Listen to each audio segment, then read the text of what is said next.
Good morning, Life Bridge. Today we continue and we actually bring to a close the first letter from Peter, 1 Peter, chapter 5. Next week we'll start 2 Peter. But before we jump into today's context, I just want to bring up two things that are really important for us to remember as a church. There's so many things happening that are beyond Sunday.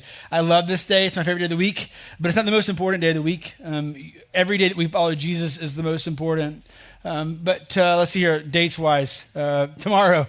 Yes, tomorrow. In fact, really quick before I forget, if you don't mind, before you leave today, if you've got a few moments, we got to stack all these chairs. No, we don't have to stack all these chairs. We have students in here tonight, and then they're going to stack all the chairs as I process this all loud. Welcome to my brain. I'm glad I thought of that because the students had to put chairs back out tonight. You're welcome, Eli. Okay, so back to what tomorrow is a blood drive. So tomorrow afternoon, this room will be emptied. American Red Cross will be in here, and it will be like a hospital because there'll be beds everywhere. And we will show up. And when I say we, I mean myself and all of you who register to fill the spots to come and give blood. I challenge pretty heavy when I do this because it means a big deal to me. We have families in our church who have children who have experienced the life-giving donations of blood. We have families in our church who have been on consistent rhythms of needing blood transfusions. They're alive today because of blood transfusions. It is important. And you're sitting here arguing in your mind about why you can't, and I get it. Some of you have valid reasons. For a year, I was on a blood thinner, and they would not let me give blood, but I am no longer on it and approved to give, so tomorrow I'll be giving. Pray for me, because I might pass out. I haven't done it in a little bit, you know. But if you're here and you don't have an excuse, you don't have a reason, would you consider giving your blood? I promise you, it saves lives. That's all I'm going to say. I won't make it any harder than that. The next thing is this. On September 22nd, it's a Monday, we're going to have a special day. We do this quite often now, but it's called a day of prayer. And the building here is open from 6 a.m.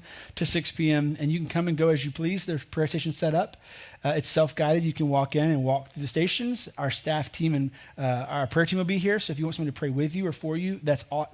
They're here and available. So for 12 hours, 6 a.m. to 6 p.m., building is happening. And you're like, why do we need to come to a room to pray? You don't, but our world is really distracting. Like it's really hard to focus in the world around us. Sitting in your office or your cubicle at your desk, if you're a teacher, you're surrounded by kids, like it's impossible to escape them, right? Like it's very easy to be distracted with around us. And so we turn this room into, it's a little darker, like kind of like this, or you're on your own, music's playing. It's just a space for you to disconnect from the world and interact with a God who loves you and pray for maybe confession or forgiveness, or maybe there's something you need clarity on, and maybe you just want to spend some time worshiping. That's all available within this framework. The cool thing that we're starting, and if you get my emails, I sent this out yesterday just as a heads up. We're creating a space, an environment called prayer circles. Prayer circles are going to probably happen more often. Right now we got one scheduled, but on that same Monday from 6 p.m. to 8 p.m., there are 8 time slots. And I know that's not a lot. So like coming to a church of 400 plus people, 8 is not much. But this is just the first. And there are 8 time slots that you can sign up. If you want prayer, specific prayer from leadership, elders, over healing, confession. I use this word cautiously, but deliverance. Maybe there's something you're holding on to that you need to let go of. Maybe there's something in your life holding on to you that you want to be free from. Maybe there's an addiction that you just want to move beyond. You want to let go. You want to stop. Maybe there's something that's a past lie or a hurt that you can't seem to move forward from.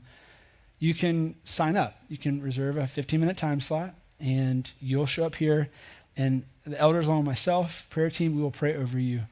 For that specific need, that desire. So that's open and available. If you're like, hey, I'm interested, if you didn't get my email, scan the QR code on the seat back in front of you. I'll keep reminding you, emails keep coming, but mark your calendar, the 22nd of September. It's a Monday. It's going to be an incredible day for our church. We are in 1 Peter chapter 5, and I didn't start my timer. Oh, goodness. It's going to be great. We're going to go long now because I forgot that. It won't be too long, though.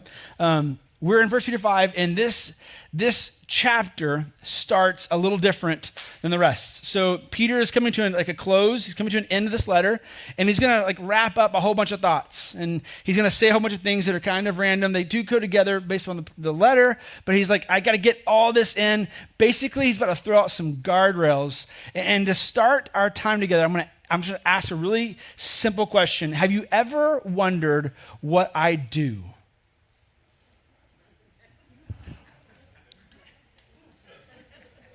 I love you too. I asked the first service, and they erupted in laughter. It's like, oh, that's very kind of you. There's always been times in 21 years of ministry where I've heard the question, what do you do? There's been those fun remarks like, you get to work 1 day a week, how is it? I'm like, it's amazing. I work for 6 hours, 7 hours max on a Sunday. I mean, the rest of the week, I do laundry, I cut grass, honeydews, chores. I do my kids' homework, when they can't do it. It's just so wonderful. And then on Saturday, I read for about 30 minutes, write for about 2 hours, deliver on Sunday, and then start over. It's amazing. Wouldn't that be awesome? I've been asked that many times. In fact, growing up in ministry, and ministry is really kind of all I've known. I worked at Chick-fil-A for a little bit. Then at my church, I kind of hired as an intern, and then ministry has been my life. That's my job. There's been multiple occasions along my journey where I looked at my senior lead or senior pastor or lead pastor, whatever they were called, and I was like, I want your job, but I don't know what you do. There's been times where I question, you're just sitting in your office for hours upon hours, is it that hard to write, for 30 minutes? I would question them. And I would think when I'm there one day what I would do and how I would lead and all the responsibilities I would delegate and how I lead my team and how we would tackle this thing called church and how we win our city for Jesus. All these things in my mind about how I could do possibly a better job or at least a good job, and how I couldn't wait for the day for me to be the senior lead, for me to get there and be like, yay! And it happened. It really did. In February of 2020, they were like, Chris, LifeBridge Church is yours to lead. Yay! And 2 weeks later, we closed it. It was amazing. It was this moment in my life. This is not how I pictured it. I had journals and journals of things I was going to do. I had topics I was going to teach on, and I how we were going to structure the staff and the changes I would put into place and the things that we would do. All these dreams, all these ambitions, all these desires, and then it was but now you don't have a church to do that with. God stripped me of all the things that I wanted so that he could begin pouring into me the things that he wanted. That was my journey to leading a church. Now, the cool thing is where we're going this morning, and the reason I asked you the question, if you ever wonder what I do, is because Peter gives a framework. He actually begins to lay out some guardrails for church leaders. And so this morning, some of you might be like, that wasn't really important to me. I'm just going to give you some things that, regardless of where you are in your life, regardless of where you go to church, because church is not just LifeBridge. Church exists beyond LifeBridge. There are churches all over Savannah. In fact, many of you passed 10 on the way here this morning. And not only did you pass 10, that's just here in Savannah, the hundreds, the thousands of churches in our country. But then the nation. What's great about Scripture is that this book, this collection of writings goes so much further than just America. It goes so far. And all churches heed to Peter's wisdom. Starting in chapter 5, verse 1, he writes these words. And now a word to you who are elders in the churches. I too am an elder and a witness to the sufferings of Christ, and I too will share in his glory when he is revealed to the whole world. As a fellow elder, I appeal to you. And he stops there.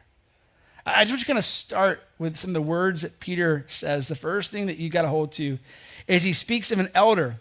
An elder is basically a word that we have kind of used as a leader of someone over the church. Here, there's churches kind of scattered, communities, gatherings. There's little villages of people that has a an elder, a shepherd, we would use the word, leading the movement. In fact, these are who are receiving the letters that Peter's writing, and they're responsible for taking his letter and taking it to the people.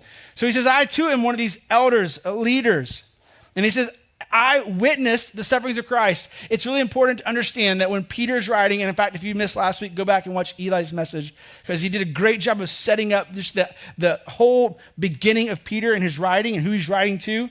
Like Peter is saying, I saw with my own eyes Jesus.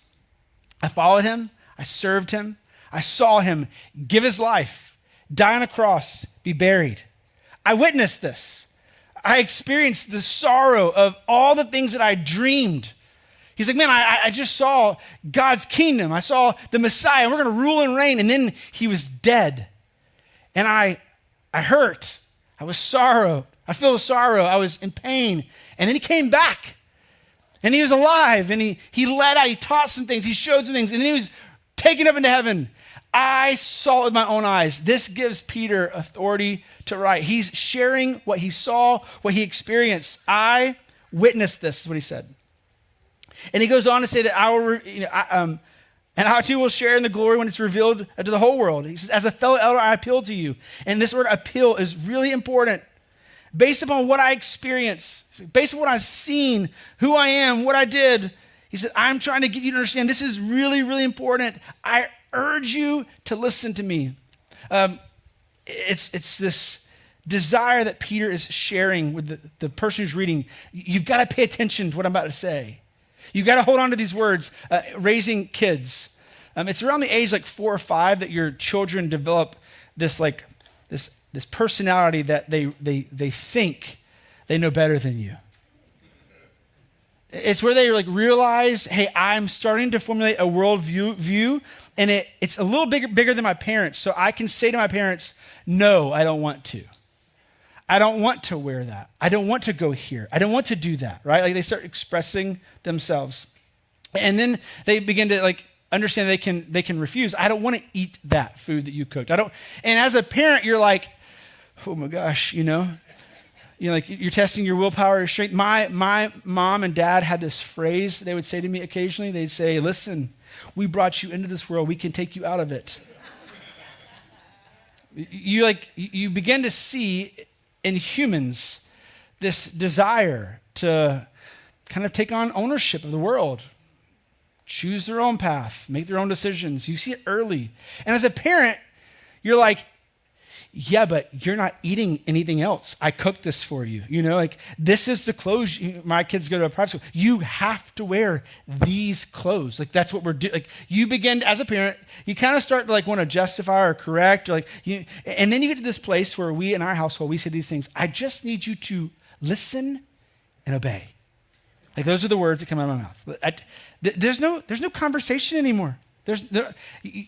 You're 5, you're 7, you're 9. Like, this is what we're doing. Listen and obey is what would be the words.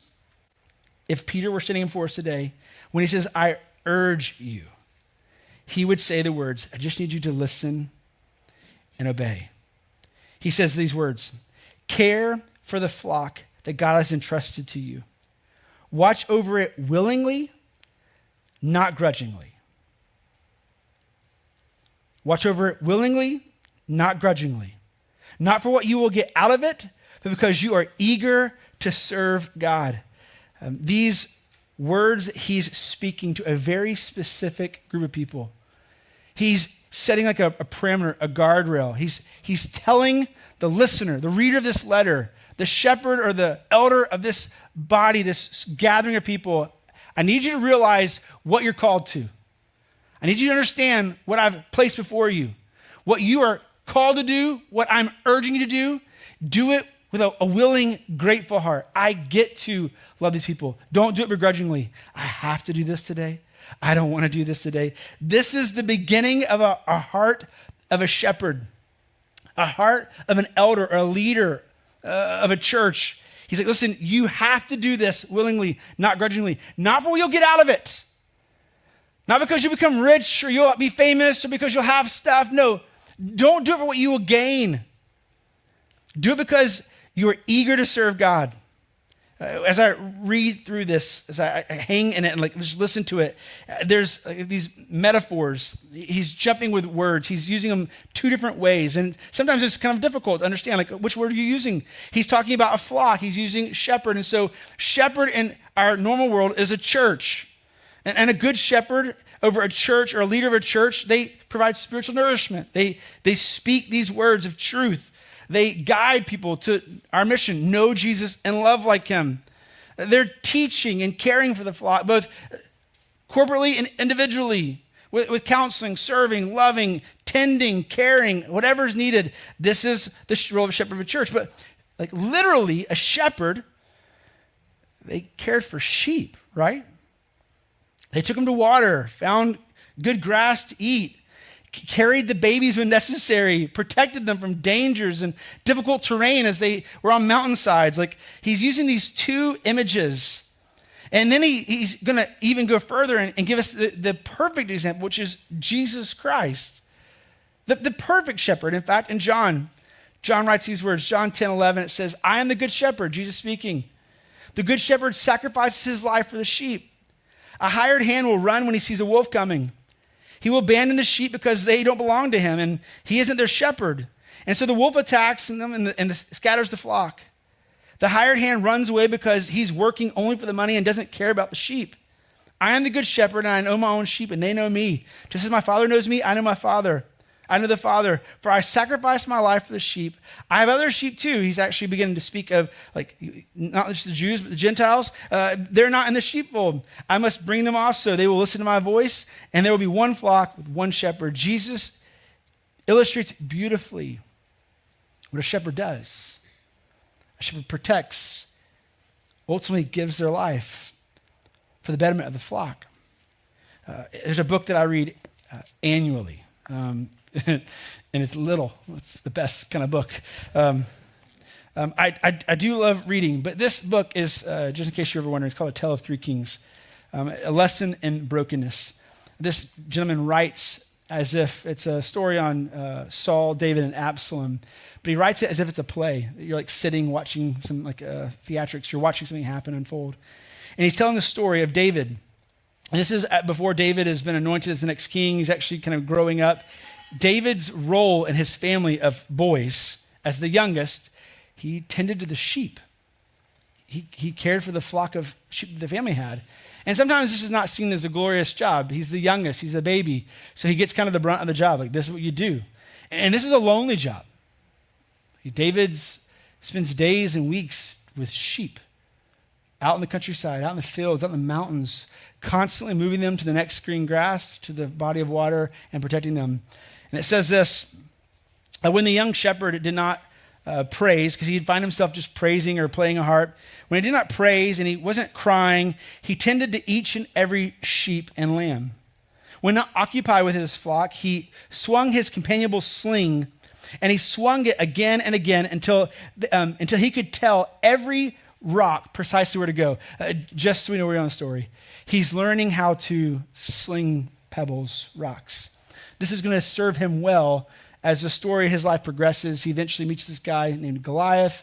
You probably know the story, but he slings a rock, hits him, okay? So he's practicing. When he's just allowing the sheep to eat and he's got the flock together, he's just slinging pebbles. It says once, while singing his lungs out to God and angels and sheep and passing clouds because he's by himself, he spied a living enemy, a huge bear. He lunged forward. Both found themselves moving ferociously towards the same small object, a lamb feeding at a table of rich green grass.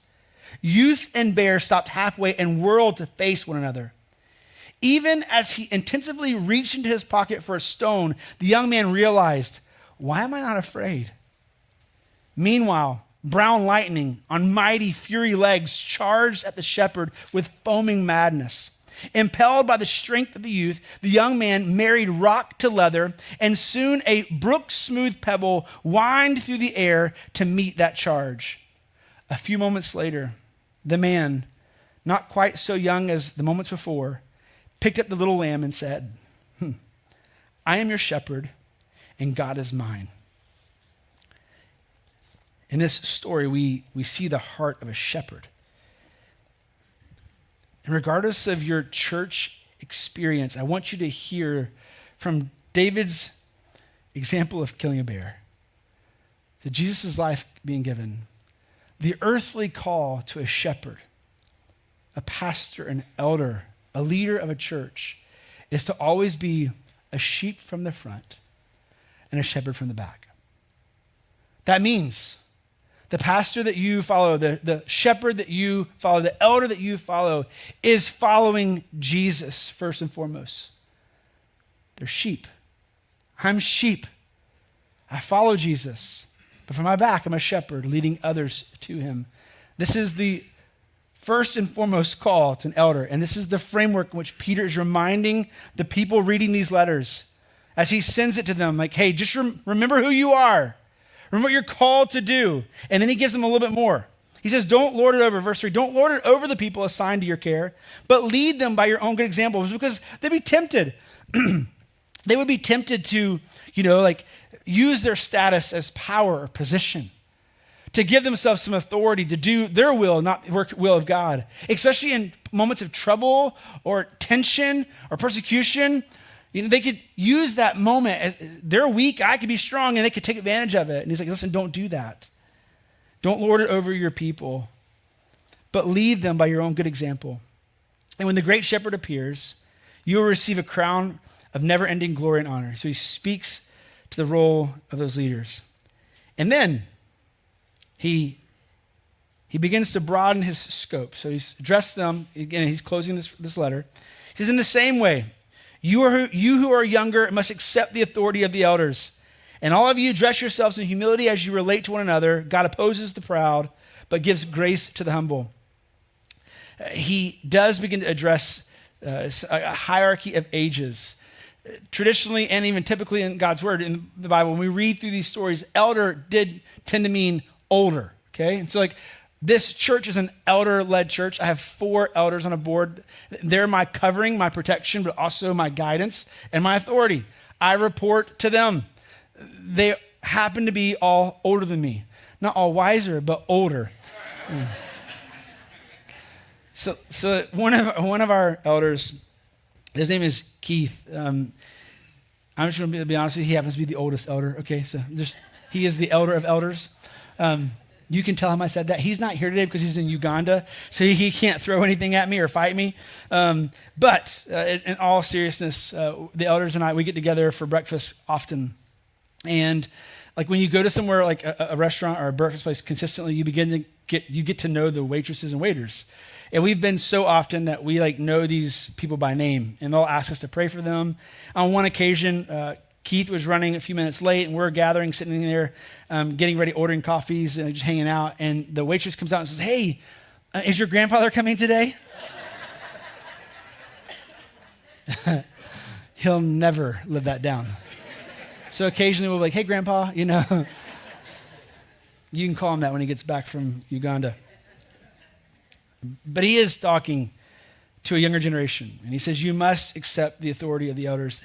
What's interesting is he's not saying you have this massive authority over them, and you young people, you must listen to these people. He's actually speaking from a place of wisdom. Hey, listen, what they've been through, what they've gone through will serve you well. To a younger generation, and listen, younger generation doesn't mean our teenagers or college age.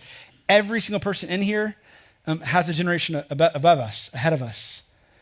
We all have an older generation, and every generation has a next generation below us. We have to understand that it's wise to just listen and learn from.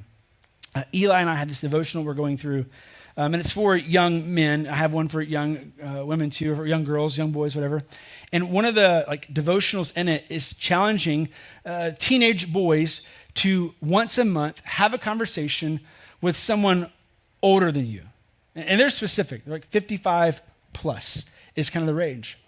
And as we kind of navigate and talk through it, it gives you why, because they've seen more life than you've seen. And if this is a person you respect, they'll be honest with you. They'll share both the good things they've experienced and the bad things you experience. But it talks about how much maturity comes from a young man asking someone who's older than them wisdom. Hey, how did you do this? What did you learn? How did you mess up? How did you fail? How did you get back on your feet? How did you walk through this? It's brilliant. And Peter is actually teaching this to a generation of young people. Hey, listen. Accept their authority. Ask them questions. Spend time with them. Learn from them. Look to them. Ask them. It doesn't mean you have to be exactly like them, but they have wisdom. They have experiences that you don't have yet. And we all know that from this age, we all have an opinion. We all have a world that we're developing that says, I'm right, you're wrong, my way's better. And in fact, that's even in our human nature. We struggle sometimes with this, yeah, I could figure this out myself. No, I ain't gonna believe you. I can do this myself. No, listen, that's stupid. I got this. No, listen, hold on. Yeah, you might have it right. You might have a good plan. But there's always great wisdom in asking someone, how did you do that? There's great wisdom in learning from someone who's been there or done that. He speaks these words, and then he says, dress yourselves in humility as you relate to one another. In one of our staff meetings this past week, one of our, Eli might have done it. He defined humility. Humility is not thinking less of yourself. It's thinking of yourself less. When he says dress yourself in humility, he's not saying like, oh man, go be you're so bad. I'm so useless. I'm not really good at anything. God could never use me. No, don't think less of yourself. Think of yourself less. Like be willing to put others before yourself. Think about the needs of others. This goes deeply with the call of a shepherd. To put the needs of the flock before themselves, to be protection, to guidance, like to care, love, concern. That's the role. But he's speaking to all of us now as followers of Jesus. Hey, you're to dress yourself in humility. And to dress yourself, we think clothes. No, it's way more important than dress. Like the verb here is to tie something or to bind something to your body. Well, this is not like an option like, oh, today I'm going to wear this. Today I'm going to try this on. No, he's like, bind this to yourself. Tie it, fix it as a knot. In Deuteronomy 6, Old Testament, in verse 6 through 8 says this, and you must commit yourselves wholeheartedly to these commands that I'm giving you today. Repeat them again and again to your children. Talk about them when you are at home, when you're on the road, when you're going to bed, and when you're getting up. And then he says these words, tie them to your hands and wear them on your forehead as reminders. What Peter is speaking in these words, when he's telling them to dress themselves, this is not optional clothing. He says, bind this to your life that you would live in humility, that you would put the needs of others before yourself. Exactly what Jesus did for us. And he said, God opposes the proud and gives grace to the humble. He's not done yet, so he keeps on this idea. In verse 6, so humble yourselves under the mighty power of God. And at the right time, he will lift you up in honor. Give all of your worries and cares, for he cares about you. You see, it's humility that allows us to submit. And the word I like to use more is yield.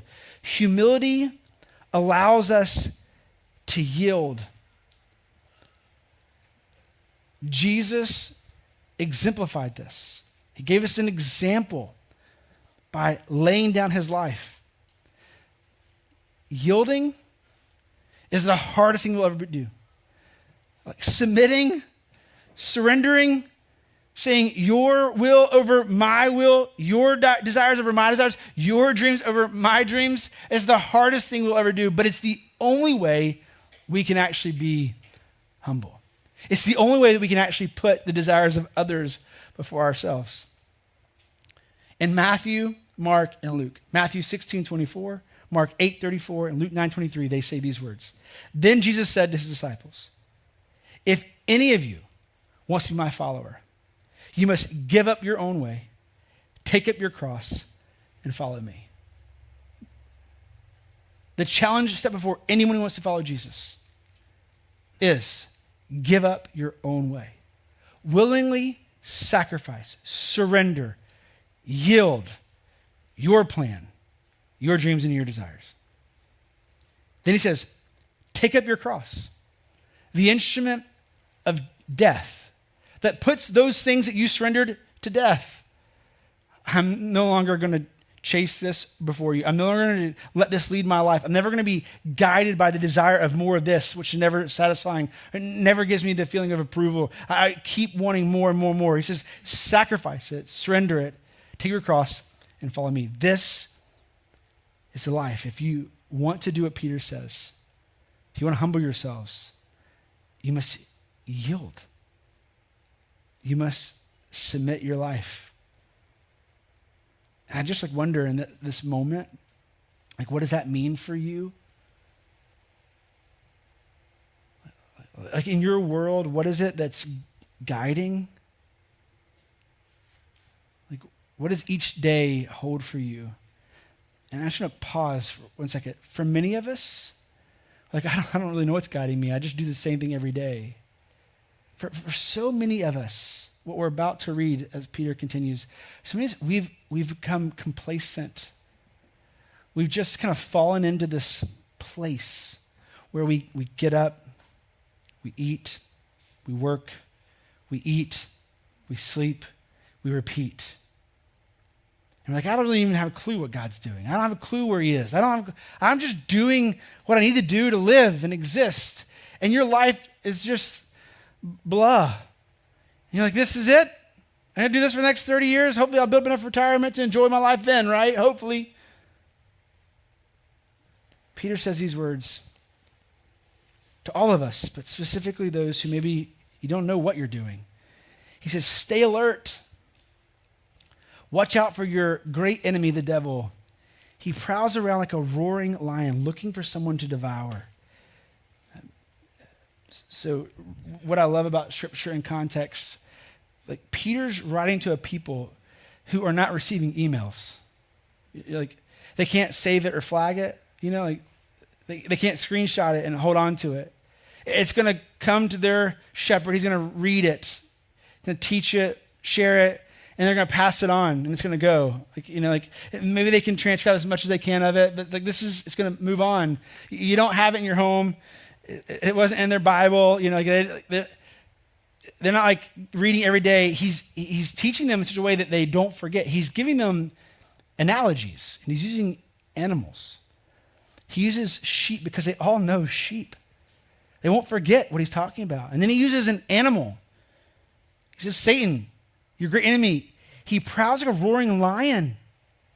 He's telling them what he's doing. He's trying to isolate you. How does predators hunt? They separate you from the pack, get you off by yourself. You look at any predator. I don't know why occasionally my YouTube accounts, probably my kids, to be honest with you, it wants to show me videos of snakes, and I hate snakes. I don't kill them because I know that they have a purpose and they're good. But there's something in me that's oh my God, I can't handle them. I just can't. And it'll be a video of a snake getting some animal. And I'm oh my gosh, scroll through so fast. They look for the lone individual animal. Every once in a while, it'll be an alligator. And I'm oh my gosh, get away from there, antelope. Move, deer. Don't walk your dog that close to the water. I can think that way, right? If you have dogs, don't walk near the ocean with dogs, or don't walk near the lake or the pond, especially here. There are alligators everywhere. Don't do it, right? Word of the wise. You're welcome. Predators look for that isolated, one-off, by themselves. And so Peter's giving them an analogy. Hey, for you who are wandering off alone, for all of you, remind yourself, don't forget you have an enemy. He's prowling, he's looking, he's searching, he's hunting. And for many of us, a lot of us, there's times where we just kind of get distracted. We kind of go off course. Maybe life's too busy. And so you know what? Gosh, man, I'd really like to have my Sundays back, so I'm going to take off some Sundays. I'm going to miss out. And please hear me. This is not about you coming to church here or any. It's the natural progression of mankind. When things get difficult or hard, we disconnect.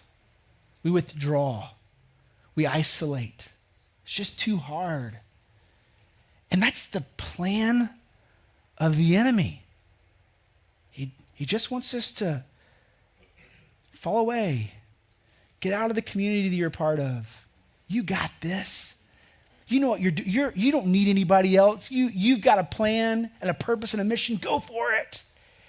The next thing you know, we're lost in this. How did I get here? Maybe you find yourself like, man, 30 years have passed and I've just been doing this with no purpose or ambition, or what am I supposed to do? How do I do this? You have fallen into a very well thought out scheme, plan. And so Peter gives them advice, wisdom. Verse 9, stand firm against him and be strong in your faith. Remember what you've been taught. Remember that your family of believers all over the world are going through the same kind of suffering you are. You're not alone. Stay connected. He's using a big picture. He's giving guardrails, like shepherd's role to me. Don't do this for your own self-glory, Chris. Don't do this because you feel good or it's great or, man, you get power or famous, or maybe when there are some pastors who are making lots of money. Like, don't do it for those things. Do it because God is giving you a heart's desire to love and care for people, to listen and guide and help and support and care. First and foremost, Chris, that's you. All of you. Everybody, remember that if you want to display humility, which is putting others first, you must yield yourself. You must surrender. You must stop chasing the things that you're looking for, that those things are giving you your approval, your satisfaction, but they're also tearing you apart if you don't. You can't chase those. Chase the will of God. God, what do you want? And for many of us here, it's like he wants us to do what he did. Like, who needs you? Like, really, who needs you? In this world, in this life, who needs your faith in Jesus? Who needs your time that you need to sacrifice something else so that you can be present? I mean, that's real practical. Dads, like how many games have you missed? How many dinners have you missed? Like, what is he telling you? You need to yield these things and be where I've called you to be. Do what I've called you to do.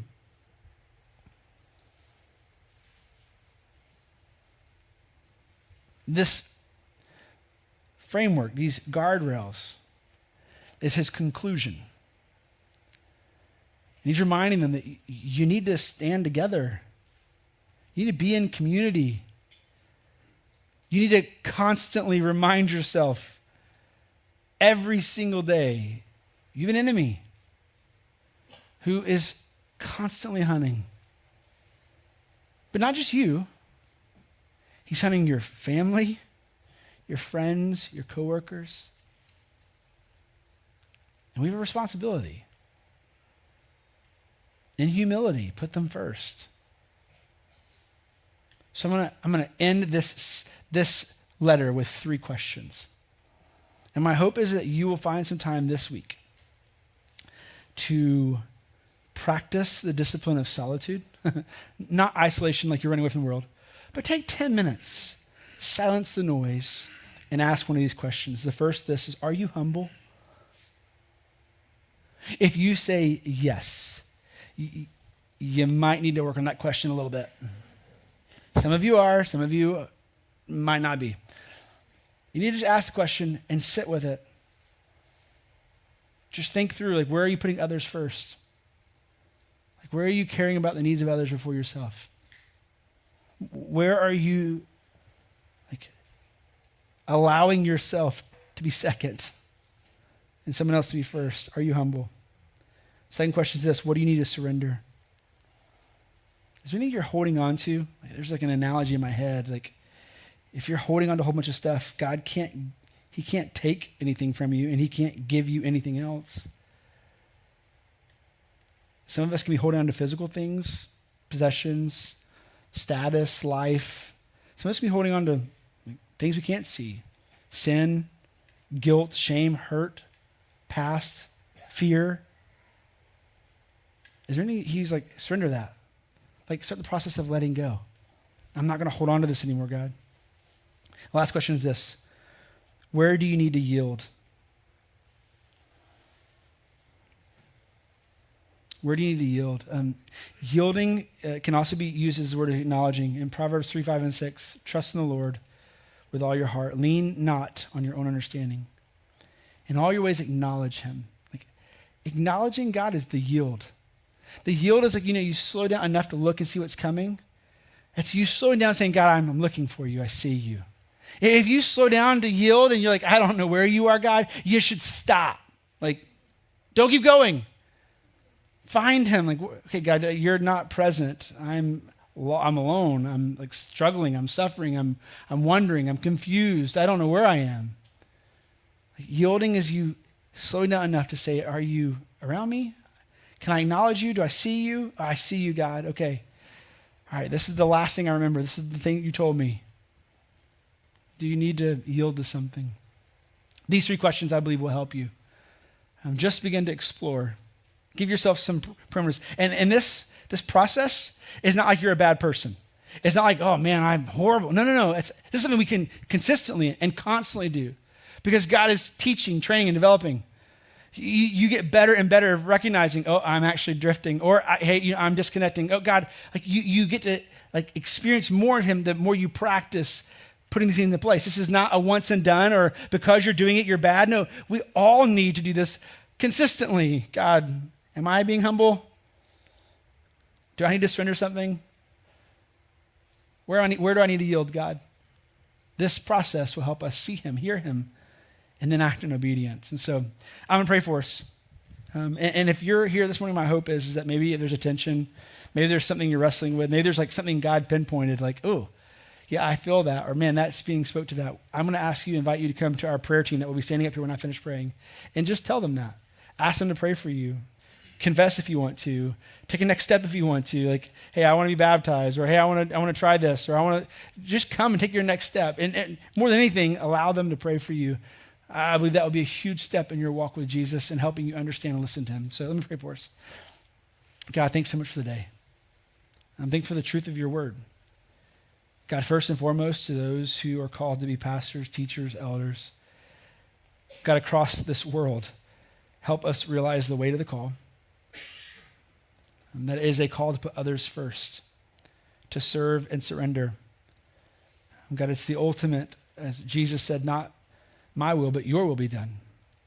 God, help not only myself and the staff here at LifeBridge, but just churches across the world. Remind pastors of their job, shepherds. And God, for the rest of us, the church, both here, local, and abroad, God, remind us of the parameters you've put in place, that we are to be a people who yield to you, Jesus, surrender to you. And as we do that, we are able to be humble like you were. Humble so that we can display to the world what it looks like to live for Jesus, and that we lay our life down for others. We serve others first.